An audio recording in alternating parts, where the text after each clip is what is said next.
Hey, it's Cleedra. Thanks so much for watching. I just wanted to talk to you a little bit today about this is not what I planned. Um, it's there's a lot of talk about goal setting and setting those goals and setting timelines. And we've all heard of the SMART goals. Make them specific, make them measurable, have the action items, um, results oriented and time bound. And all of that's great, right? And it's exciting. But what I think is missing is there isn't enough talk about the distractions, the disappointments, the hits of life that come in the process between that point of setting that goal and reaching that goal. There's a whole lot in the middle. And if this is your first time watching me, then my work, my life's work, is all about being able to rewrite your story um, from that middle part when it looks uncertain, when you have a lot of question marks, when it seems dark, when it seems like God is not listening to you. So I just want to I'm just in a very reflective mode. At the time of this video, it's 8 days before my 46th birthday, which I can't believe that. But I've just been reflecting on the last 9 years because it was 9 years ago. I was 37 when I can honestly say, still to this day, the darkest season of my life. I had, like a lot of women at that point, had dreams of being married and having children. And I was in the midst of having to face the reality that my marriage at the time was not going to work, and that it was very likely, unless I wanted to adopt or be a single mom, it was very likely that I was not going to have a biological child. My window for the two things that meant the most to me in life in terms of my values, I had worked really hard, but love and commitment and a baby, those aren't things that you can work hard or make enough money for them to be true. Um, and what made me think about this is I have a girlfriend now who is going through IUI and in vitro. If you don't know what IUI is, it's a level of infertility treatment um, to get pregnant. And I just remember that season of my life where I was just praying, God, let this be the month. And as I watch her go through that, it has brought me back to that time. Um, and I just remember how left out I felt in life as I prayed so hard um, and watched girlfriend after girlfriend get an answer to the prayer that God was saying no to me, but yes to them. I mean, every single girlfriend that I had in my life at that time got pregnant multiple times. Even the sales team that I was on, and these were wonderful people. I think at that time, I remember in that season, um, the people I worked with were amazing, and I still work with amazing people. But this was just a special group of men and women, and because we joined the company in our early 30s at the same time when you have those aspirations of, starting your family, building your dream home, all those first. And we were all in that season of first. And, I was going to baby shower after baby shower. And at the same time, wondering, would this be the month that would be my month? Um, and time after time, it would not be. And still remember how devastating that felt and how angry I got. And for the first time in my life, I understood jealousy. Yeah, I never understood the emotion of jealousy until that season because I felt like if you want something, you pray for it, you work for it, you find people who have achieved it, and you go after it. And until about that age 37, that's the way my life had worked. Knocking the door will be open, right? Seeking you'll find, asking you'll receive, and God is good all the time, and all the time, well, you know how it goes, right? And I didn't have any sympathy for people who, um, now we call them haters. uh, but I can honestly say I was becoming a hater, and what God allowed me to experience in keeping me in that valley is that people hate or become jealous because they think that what's possible for them isn't the same for others. That in some way, that life doesn't have a level playing field, and that it's not even possible to achieve what you really want.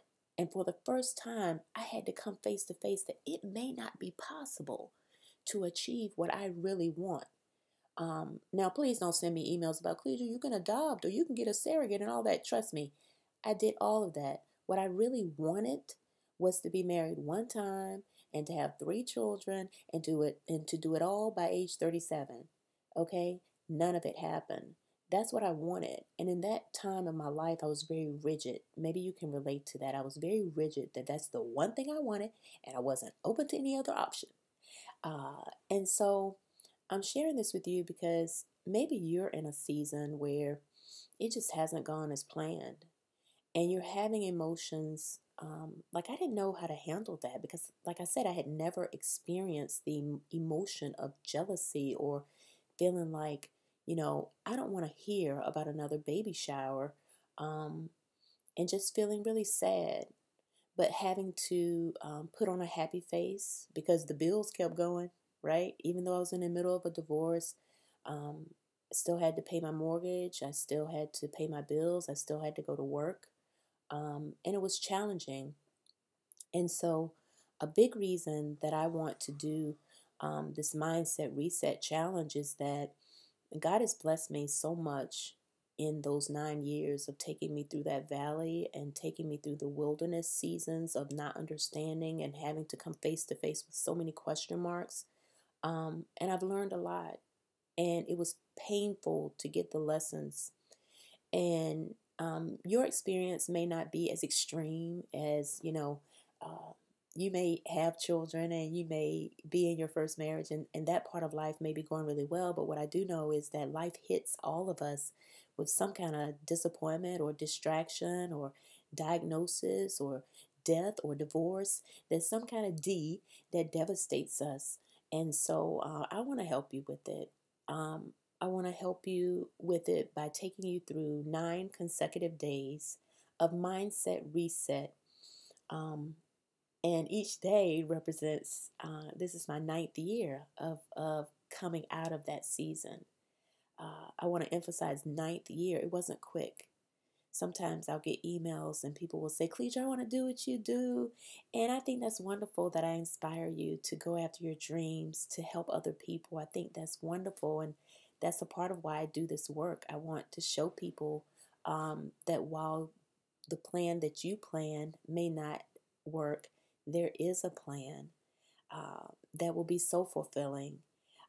God has brought me to a place, I'm not gonna bring out a baby and show you, oh, I ended up having the baby. No, I hope that I can be the example, possibility of when God does say no and it's a final no. That doesn't mean there isn't a next. Okay, I hope that makes sense. Because the reason I'm sharing that is because when I was in that season of wanting to have a baby, and people would send me stories of people who had waited for years and then all of a sudden they got pregnant, um, and I would have hope, or they would tell me about Hannah, talk about Sarah in the Bible, and those are wonderful stories. But that's not every woman's story. It's not mine. And um, sometimes you can feel like if your life doesn't go like those stories, then something's like really wrong. And I just want to be hope for you that something's really right, that God is keeping you on the sidelines um, for a reason. So I know that no matter where you are, that there's a next. As long as you have a pulse, just stop and feel your pulse. And many of you have asked me, why do I do that? And I do that because in 2007, I did get pregnant.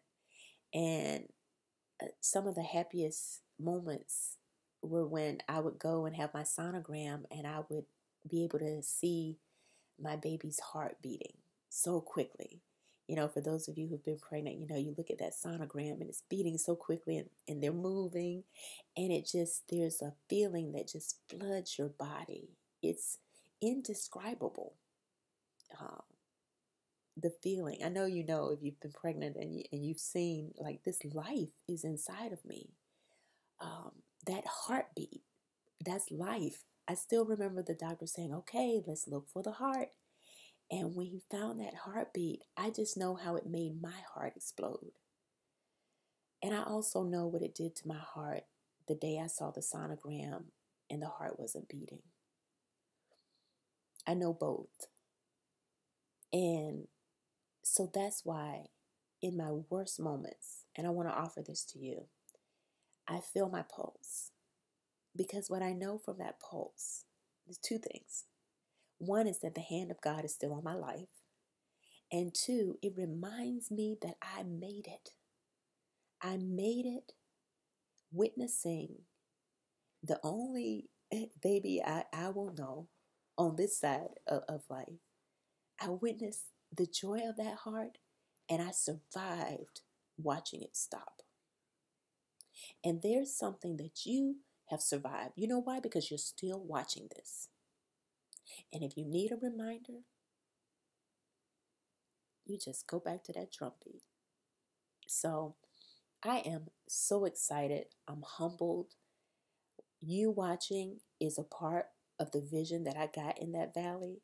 I wanted to give hope to people. You may be watching this at 1 in the morning, 3 in the morning. I remember not being able to sleep and wanting some hope, wanting someone to speak into my life to tell me that it's going to be okay, even if it's a final no.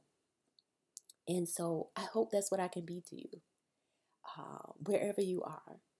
And I hope that you will join me on this 9-day mindset reset challenge. It's going to be a challenge because I'm going to be delivering some revelations that may make you go, these aren't revelations you can read in a book. This is something I got in the valley in the backside of the wilderness. You hear me? Okay. While I was watching everybody else live the life that I thought I wanted to live or that God had for me. So it was my time of wrestling with the Lord. We know from the word what happens when you wrestle with the Lord. You leave with a limp, right? I certainly have a limp. And I'll talk more about that in the challenge. But I hope you have a hope-filled day. Whatever may be going on in your heart space, whatever has happened, whatever's distracting you, disappointing you, devastating you potentially, know that I love you. I love that we're here together, and I love what God is doing in both of our lives. So I'm going to put the link below for you to sign up for the challenge.